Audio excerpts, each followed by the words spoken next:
prior to reassembly of the clamp, you need to make sure that this plate is straight. There's times that that blade will get a curvature in it. It needs to be straightened either in a press or with a hammer on a flat, solid surface. Once you've straightened that out, it's a good idea to make sure all the concrete's out in the middle of it. When you're putting it together, you put a bolt in it. You'll notice a seam on the isolator. Put that seam closest to the plate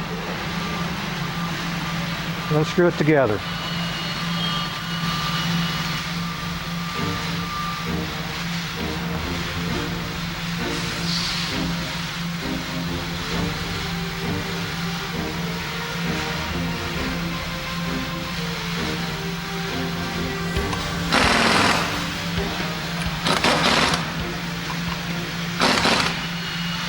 When tightening the bolts on the clamp, you want to make sure that the flat side of the hexes are in towards where your mounting bar lies to give you the most room to mount your vibrator to your machine.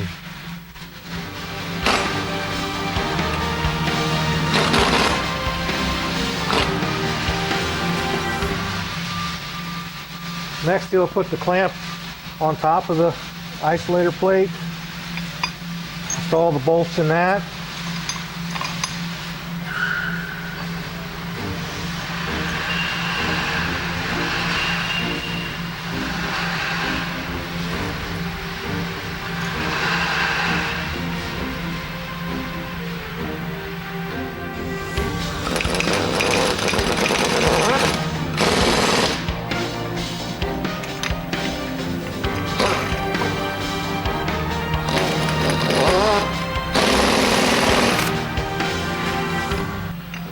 Then he'll install the set screws in the clamp.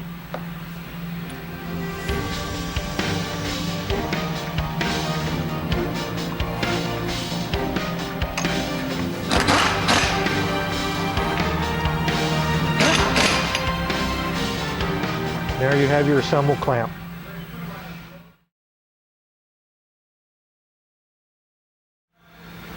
When you disassembled your vibrator, if you had trouble getting your lock nut out or it came out hard the whole way, you may have to clean these threads up in your housing or on your lock nut itself. They make taps that will go down in here that you can chase the threads on out to clean the threads up. They also make a die that the lock nut will fit in to clean the threads up on the lock nut. If you look inside your motor housing, you'll see two small balls on each side opposite of each other.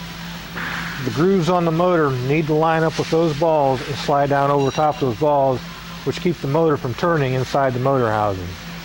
We're getting ready to install our motor in our motor housing.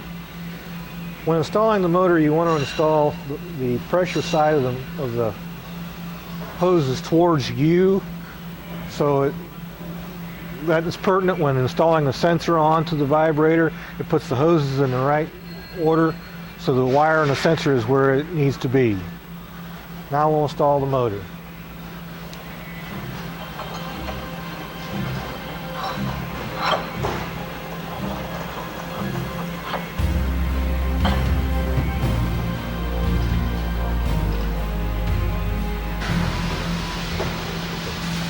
You noticed in the previous frame that all you saw in the motor housing was all threads.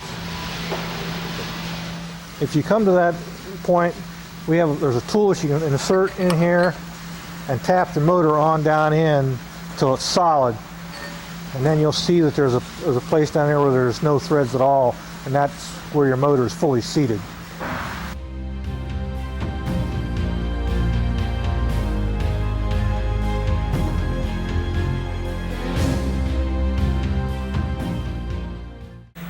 Now that our motor's installed, we'll install the O-ring, the lock nut, and tighten it.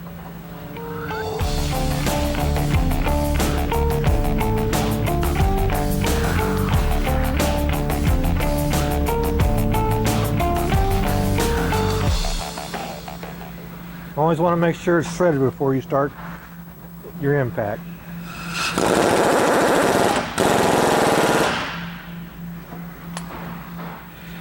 We're ready to install the stopper now. As you notice, we have the pressure hose towards us. Take the stopper, spread it apart, put black rubber sealant on the stopper.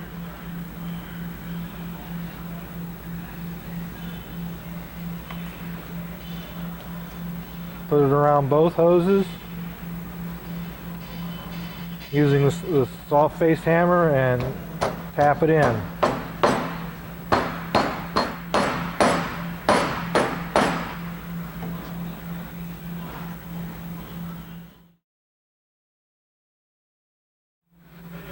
We're getting ready to install our eccentric housing on our motor housing.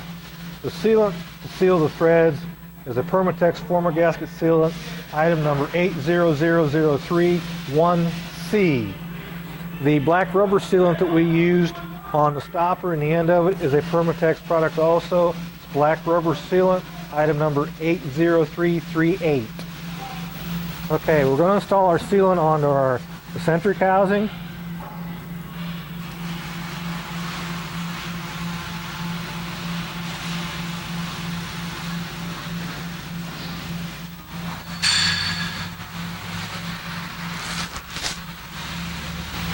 Now we're ready to install the eccentric housing onto the motor housing.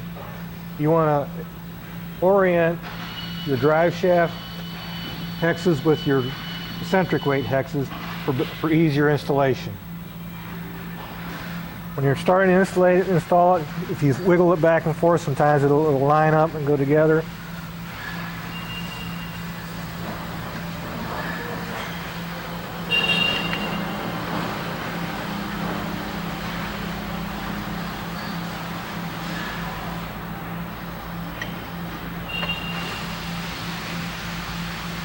This needs to be very tight. Clean off the excess sealant. It's ready to be hoses and stuff put on it.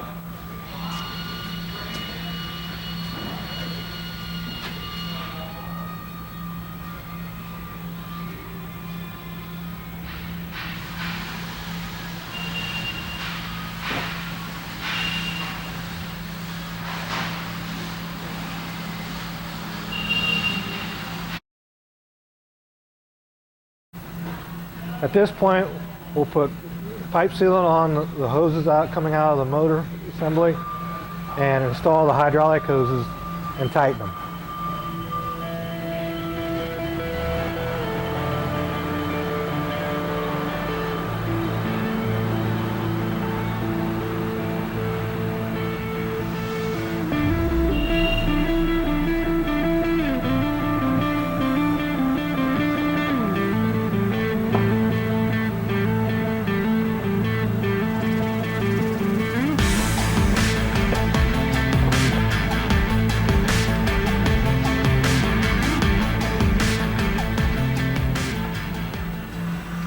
When we installed the hoses, we installed the hose with the female fitting on the pressure line. The male fitting went on the return line. The only way this would differ is if your machine runs a male pressure system, then these hoses would actually be reversed then. Normally, this is what you'll find on most systems. At this time, we're going to test the vibrator. We're going to take and hook the female fitting, or pressure fitting up, and then the return. The procedure for doing this is we're going to start with about a gallon to a gallon and a half of oil. Get the vibrator started. Run the vibrator speed up some. Start to get it broken in, get it warmed up. Then we're going to run the vibrator up to 10,200 RPMs. Being sure that the rotation of the vibrator is going in the right direction, which is away from you and to your right. Pressure gauge, we're going to watch the pressure gauge to make sure if it starts going over 1,000 psi, we're going to ease off of it till the oil warms up to compensate for that. The warmer the oil, the less pressure you're going to have. You should have about 4 to 4.5 gallon flow at 10.2. When everything's at operating pressure and temperatures, you're going to have about 3 3/4. and about 850 pounds of pressure or less. Once it's up to 10.2, you're going to turn the vibrator off, let the pressure drop, and turn it back on. Watch the pressure's going to go up, come back down.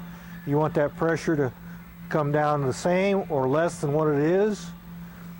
You'll do that for 3 times. You'll run the vibrator very slow as you can make it go. Turn it on and off 3 times, making sure that it starts every time. That's what you're looking for at that procedure. Then running the vibrator back up to 10.2, turning it on and off 3 more times, making sure that your pressure either stays the same or drops, and then run your vibrator back down, and then shutting the system off. And this is what it looks like when it's being done.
Okay, when applications apply for sensored vibrators, we have an external mounting sensor that we can install on any vibrator. The sensor is actually in here. And our pressure hose goes here and our return hose goes here. So we'll install this and show you the proper installing procedures, and I'll explain that as he's installing it. He's starting with the pressure hose on the sensor and installing it on. Then spreading the plug apart, he starts the return line in and pushes it up on. He pushes the plug all the way up to the nipple on the vibrator, and then tape it fast with 3M Super 88 tape, 1.5" wide tape.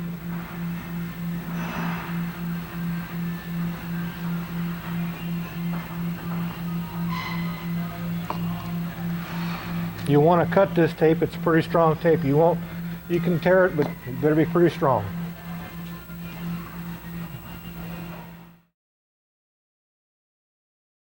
We're getting ready to install our cover hose. We're going to pre-assemble our cover hose. We'll put our 12-inch protector hose over top of it. Put the clamp for the cover hose on. Put the 2 clamps for the cover hose and the worm style clamp for the plug. When you're working with sensor type and non-sensor type vibrators, a non-sensor type vibrator gets this style plug in with just the holes for the hydraulic hoses. A sensor type vibrator gets one with the hydraulic holes and one for the sensor wire also. So those would be the only two differences in assembling this. And this is how it's assembled when it's done.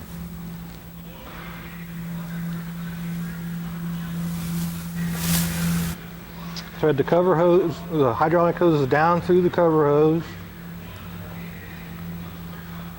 Install Permatex former gasket sealant on the nipple of the vibrator.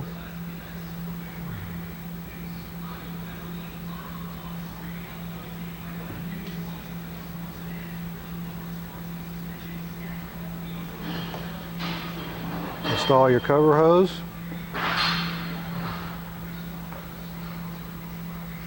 And tighten your punch clamps and punch them.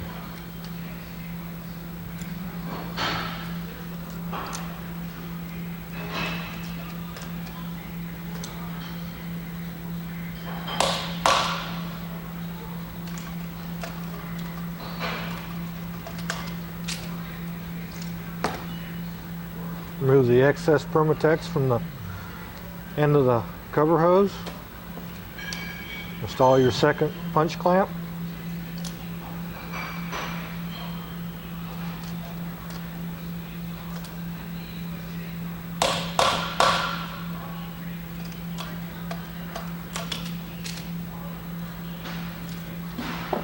Tap down the edges of the punch clamp.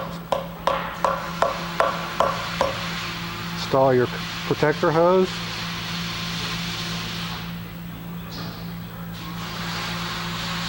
Tighten your punch clamp.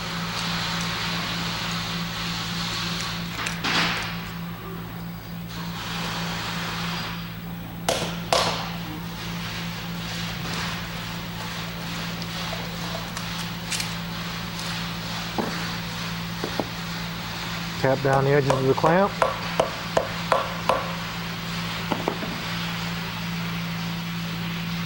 Install your plug. At this time, if you were installing a plug with a sensor on it, you'd want at least 6 to 8 inches of sensor wire inside the cover hose of excess wire, and then installing your plug.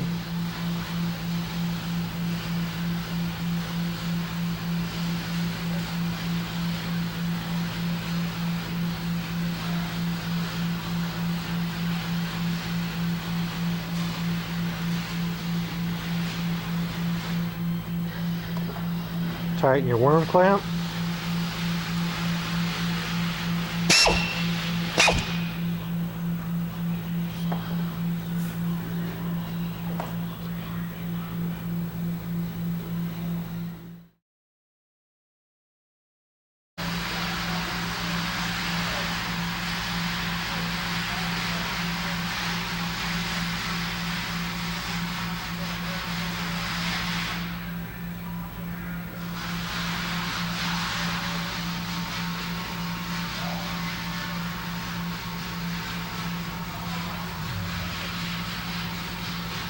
Now we'll install our isolator clamp on the vibrator.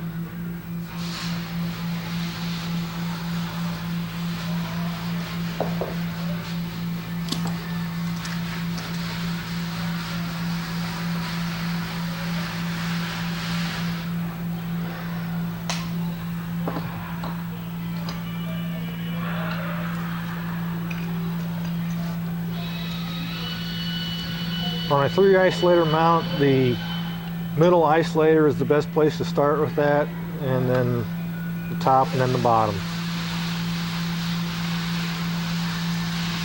On a block isolator, you can start at any position that's your convenient.